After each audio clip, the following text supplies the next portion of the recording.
capítulo 5. Romanos capítulo 5. Desde el capítulo 3 al capítulo, desde el capítulo 3, hace 2 semanas, el apóstol Pablo ha estado hablando sobre la justificación por fe, de cómo Dios nos ha declarado inocentes por nuestra fe en Cristo Jesús. Porque creemos en Él, Él tomó nuestro pecado y murió en nuestro lugar. Jesús vino a ser nuestro sustituto. Jesús recibió el juicio de Dios por nuestro pecado y lo cargó por nosotros. Y ahora, por creer en Cristo Jesús, Dios nos declara inocentes de todos los cargos. Pablo dice que somos justificados por fe. Bueno, en el capítulo 4, lo vimos la semana pasada, Pablo nos muestra en el Antiguo Testamento, con la vida de Abraham, la verdad de la justificación por fe. Y de ahí nos da la clave de la fe de Abraham. Abraham, el padre de la fe. En el capítulo 5, Pablo nos muestra que habiendo sido justificados por la fe, ahora puede empezar a hablarnos de los resultados de la justificación en nuestra propia vida, lo que experimentamos de la justificación por fe. Y el primer beneficio o bendición de la justificación por fe está en el mismo versículo 1. Fíjense lo que dice. Romanos 5:1. Justificados por la fe tenemos paz para con Dios por medio de nuestro Señor Cristo Jesús. Dice que tenemos paz para con Dios. Por creer en Cristo Jesús soy justificado ante Dios y por eso tengo paz. Y muchos dicen, yo tengo una paz tremenda. Bueno, pero aquí no significa eso. Esta paz no necesariamente equivale a un sentimiento de paz, como calma y tranquilidad. Paz con Dios significa que nos hemos reconciliado con Él. No hay más hostilidad entre nosotros y Dios. Ningún pecado bloquea nuestra relación con Dios. La paz con Dios es posible solo porque Jesús, con su muerte en la cruz, pagó el precio de nuestros pecados. Ahora, esta paz con Dios no sería posible si fuéramos justificados por nuestras buenas obras. Es por la fe.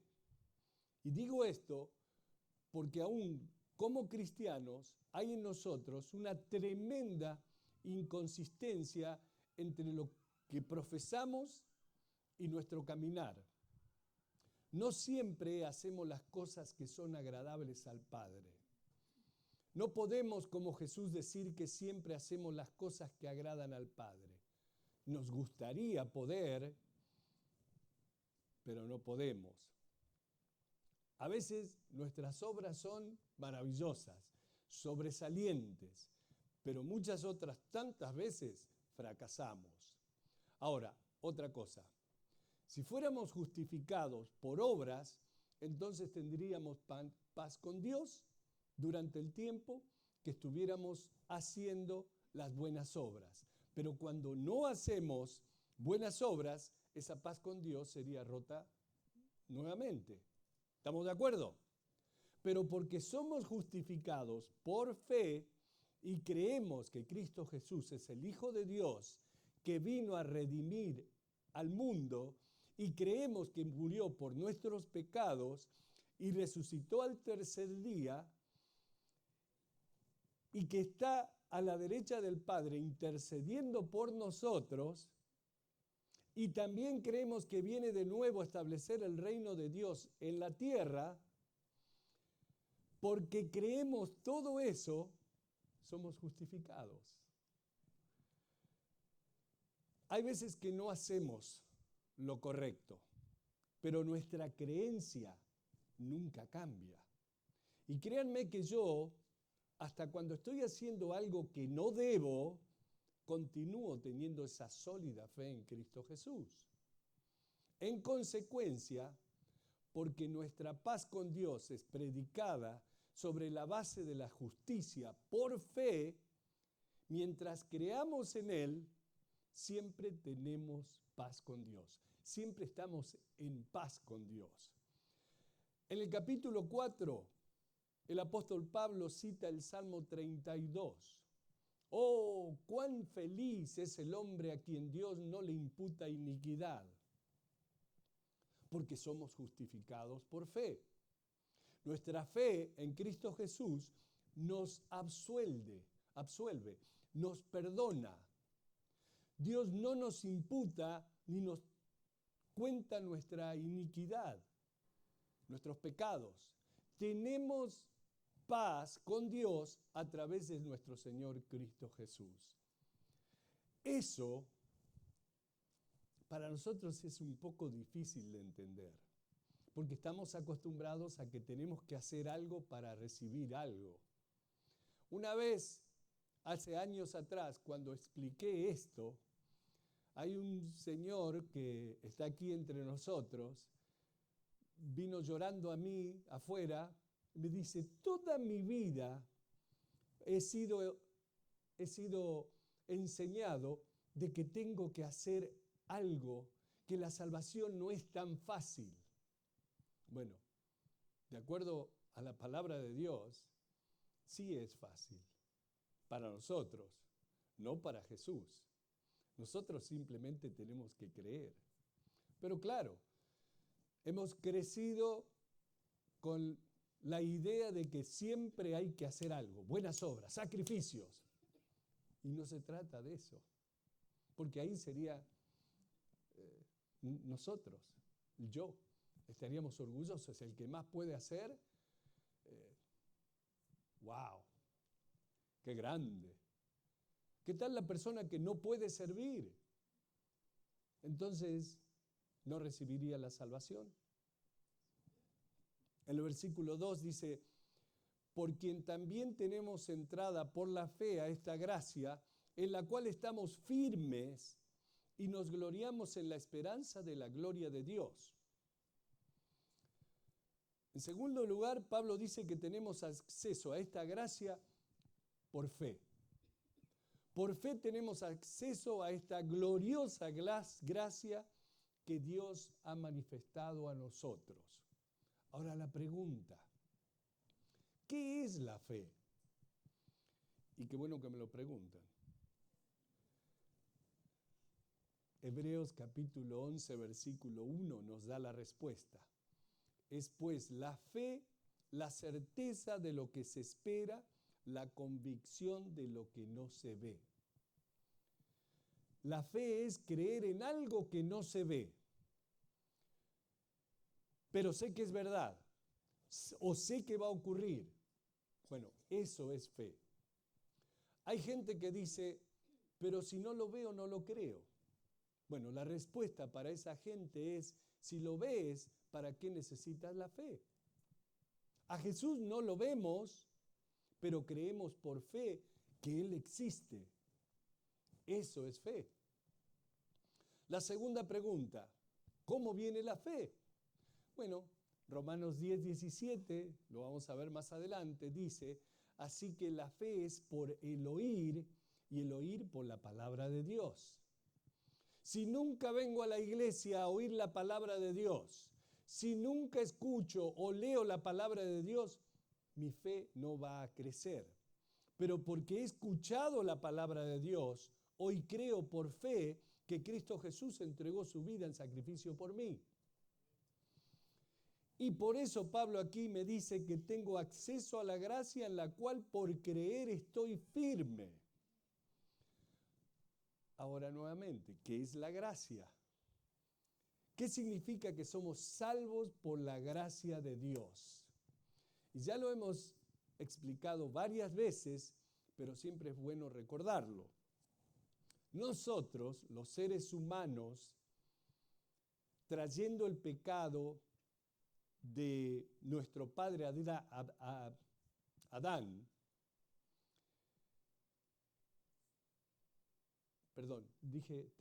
nacemos con el pecado de nuestro padre Adán. En el versículo 12, un poquito más adelante, lo vamos a ver, pero se lo voy a leer porque ahí tenemos la respuesta. Por tanto, como el pecado entró en el mundo por un hombre y por el pecado la muerte, así la muerte pasó a todos los hombres por cuanto todos pecaron. De manera que porque Adán pecó, todos somos pecadores. Pero Dios, por su misericordia, envió a Jesús a morir esa muerte que nosotros debíamos morir. Él pagó esa muerte con su propia sangre. Ahora, eso lo hizo por misericordia. No nos dio lo que nos merecíamos. ¿Qué merecíamos por ser pecadores? La muerte. No solo mostró su misericordia, también mostró su gracia, que solo por creer en Cristo Jesús nos perdona nuestros pecados, nos da la vida eterna y nos da el Espíritu Santo para que habite en nosotros. O sea que no solo nos perdona, sino que nos da un regalo inmerecido, porque nosotros no merecíamos la muerte y Él nos perdona. Y nos da, eso significa la gracia de Dios. Recibir un favor, un regalo inmerecido. Por eso Pablo dice, porque también tenemos entrada por la fe a esta gracia en la cual estamos firmes y nos gloriamos en la esperanza de la gloria de Dios. Me gozo, me regocijo en la esperanza de la gloria de Dios. Y lo maravilloso del caso es que Dios nos dio esta esperanza viva a través de Cristo Jesús. Eso es algo que hoy en día nada ni nadie le puede ofrecer al ser humano. Ni la ciencia, ni la psicología, ni nadie te puede dar esa paz y esa esperanza. Solo el Espíritu Santo viviendo en ti te da esa paz. Gálatas 5:22 dice, mas el fruto del Espíritu es amor, gozo, paz, paciencia, benignidad, bondad, fe, mansedumbre, dominio propio. Tenemos paz y nos gloriamos por la esperanza de la gloria de Dios. Ahora, si uno mira a su alrededor hoy en día y ve lo que está ocurriendo hoy en el mundo entero, con las guerras, los desastres naturales, con las diferentes enfermedades, la guerra entre narcotraficantes, nuestros países de Latinoamérica moviéndose hacia la izquierda, hacia el socialismo, comunismo, como quieran llamarle. La situación económica en el mundo es cada día peor. ¿Cuánto hace? 2 días ayer, el presidente de los Estados Unidos dijo que ya no hay más paciencia para Corea del Norte. En cualquier momento pueden empezar a lanzar cohetes y no sé cuánto. A la vez, vemos a nuestros países, a nuestra juventud, con ideas tan raras. ¿De dónde sacaron eso? No solo eso, han perdido el respeto a los padres, a los mayores. Al ver todo eso, la verdad no tenemos mucha esperanza. Es desalentador y deprimente. El mundo no tiene esperanza. Pero nosotros los cristianos sí tenemos esperanza. Tenemos esperanza de la gloria de Dios que viene pronto. Podemos vivir en la misma realidad que vive el mundo, pero tenemos la esperanza que nos hace vivir en paz. Como cristiano, puedo vivir en esta realidad que les acabo de mencionar y dándome cuenta que el mundo es completamente corrupto, que los gobiernos han fracasado con sus políticas equivocadas, y me doy cuenta que yo no voy a descubrir las soluciones para la paz mundial. Y si no tuviese esa esperanza de Cristo Jesús, la realidad me hubiera llevado también a mí a la desesperanza y a la depresión. Pero porque tengo esperanza en Cristo Jesús, puedo encarar la realidad de la vida.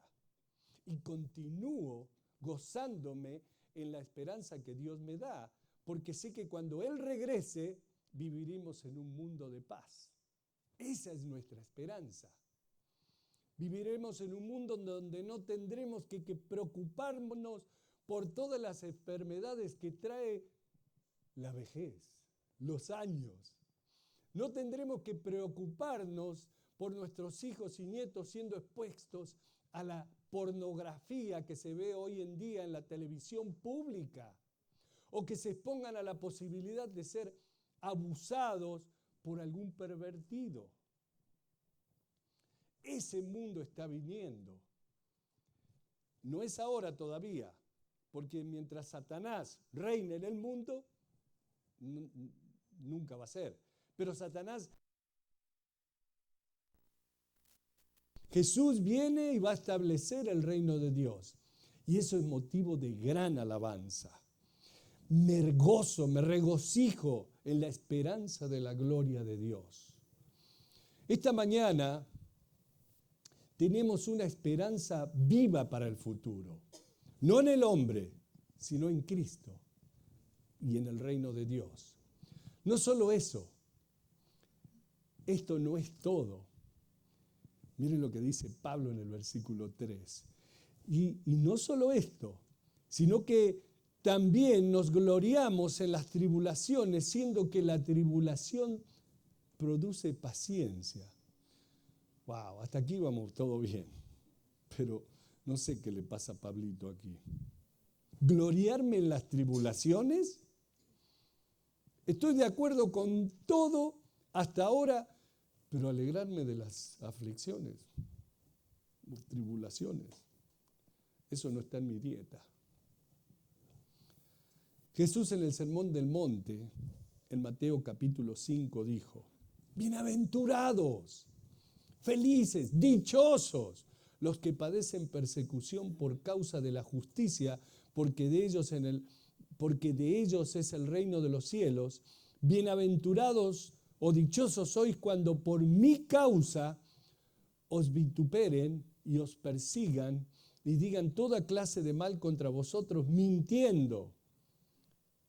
¿Alguien te ha acusado de cosas? ¿Alguien te ha acosado? Y tú dices: ¡ay, pobrecito de mí! Miren lo que dice Jesús. Gozaos, alegraos, porque vuestro galardón es grande en los cielos. Déjate de quejar ya, que tus familiares te dicen: ahí llegaron los aleluyas, guarden la cerveza.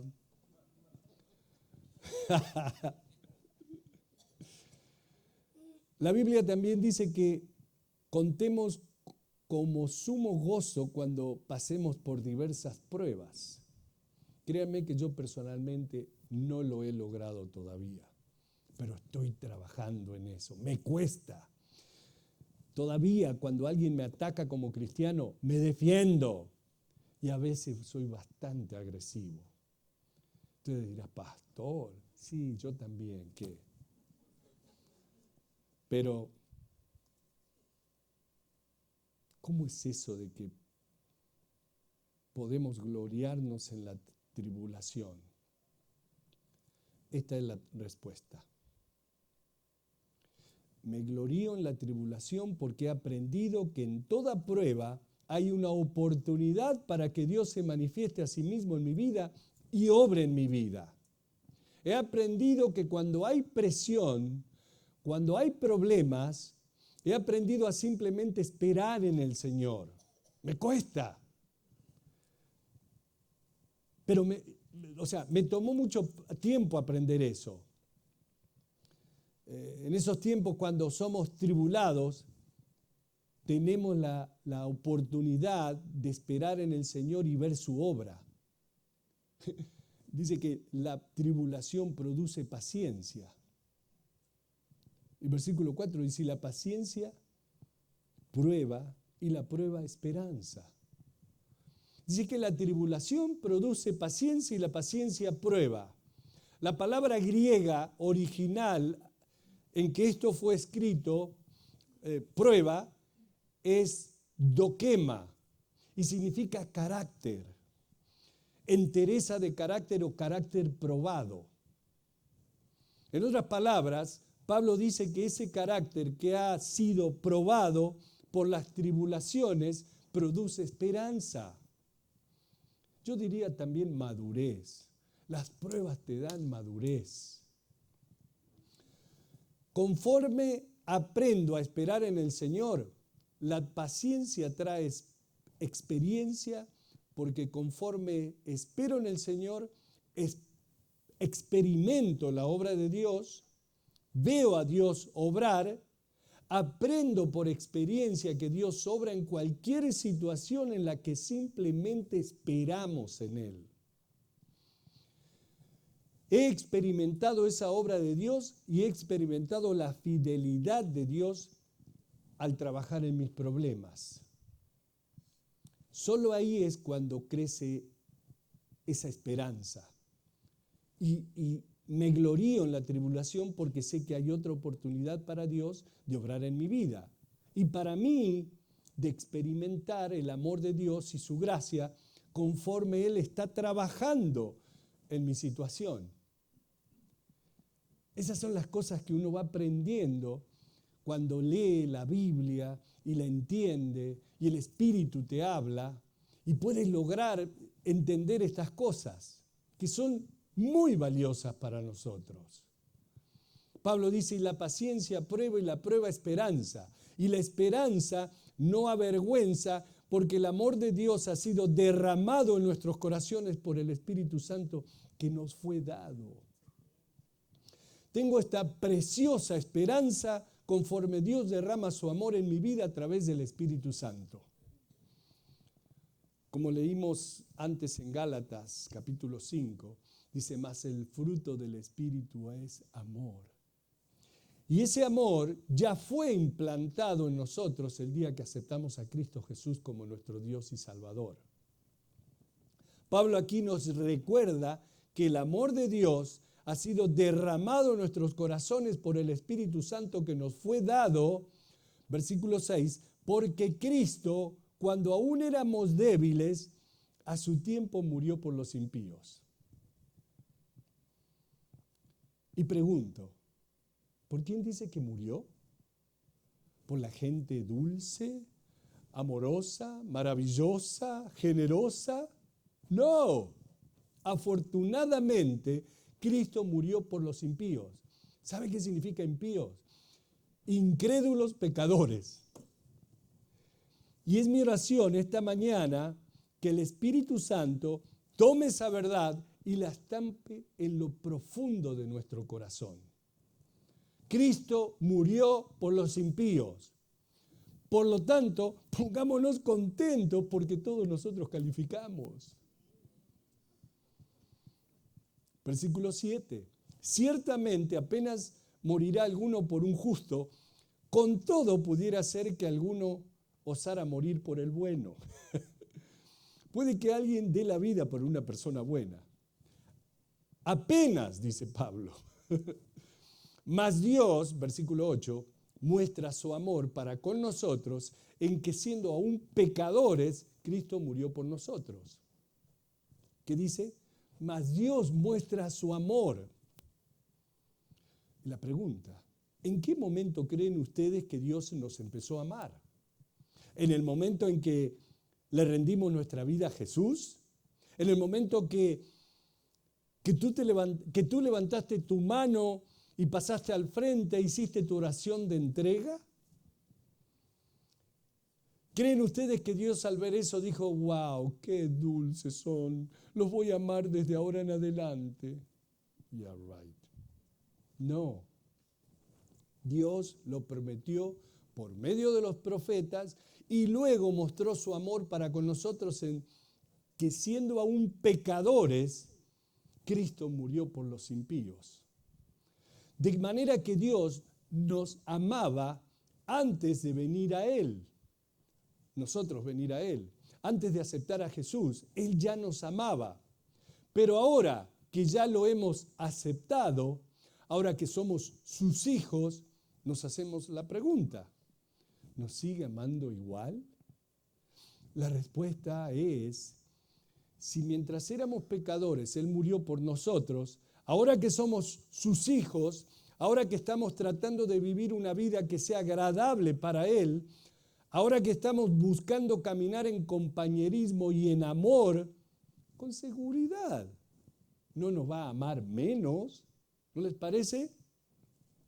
Pablo dice, mas Dios muestra su amor para con nosotros en que siendo aún pecadores, Cristo murió por nosotros. Versículo 9, pues mucho más, estando ya justificados en su sangre, por Él seremos salvos de la ira. Porque si siendo enemigos fuimos reconciliados con Dios por la muerte de su Hijo, mucho más, estando reconciliados, seremos salvos por su vida. El versículo 9 dice, por Él seremos salvos ¿de qué? De la ira. ¿De qué ira nos habla? ¿Recuerdan el capítulo 1, en el versículo 18? Pablo dice que la ira de Dios se revela desde el cielo contra toda impiedad e injusticia de los hombres que detienen con injusticia la verdad. Pero gracias a Dios, que si Jesús me amaba cuando era un pecador y murió por mí, cuánto más siendo justificado ahora por su sangre, seré salvo de la ira a través de Él. Si cuando fuimos enemigos de Dios, en ese estado fuimos reconciliados con Dios por la muerte de su Hijo, mucho más siendo reconciliados seremos salvos por su vida. Versículo 11. Y no solo esto, dice Pablo, sino que también nos gloriamos en Dios por el Señor nuestro Cristo Jesús, por quien hemos recibido ahora la reconciliación. Esos son los resultados de ser justificado. Tengo paz con Dios, tengo acceso a la gracia, me regocijo en la esperanza, me gozo en Dios a través de nuestro Señor Cristo Jesús y soy reconciliado con Dios. Esta palabra reconciliación, reconciliar, reconciliado, en el griego original, que esto fue escrito, es la palabra kataliazo, y significa cambiar. Cambiar completamente. Cambiar de enemistad a amistad. Significa reunir, restaurar. La idea es que dos personas que debieran haber estado juntas todo el tiempo, estaban separadas y son reunidas nuevamente. Dos personas que tienen algo que las separa, son restauradas y reunidas. Y lo que rompió esa relación entre Dios y el hombre fue el pecado. La Biblia dice que el pecado nos separa de Dios. Necesitábamos ser nuevamente reconciliados con Dios. Y lo único que nos podía reconciliar con Dios era la sangre derramada del Cordero de Dios, prometida por Dios a través de los profetas del Antiguo Testamento. Por eso nuestro Señor Cristo Jesús fue a la cruz y derramó su sangre. En eso he sido hecho uno con Dios a través del sacrificio de Jesús por mí. Entonces, me gozo con Dios porque he venido a ser uno con Dios a través de Jesús, quien hizo eso posible.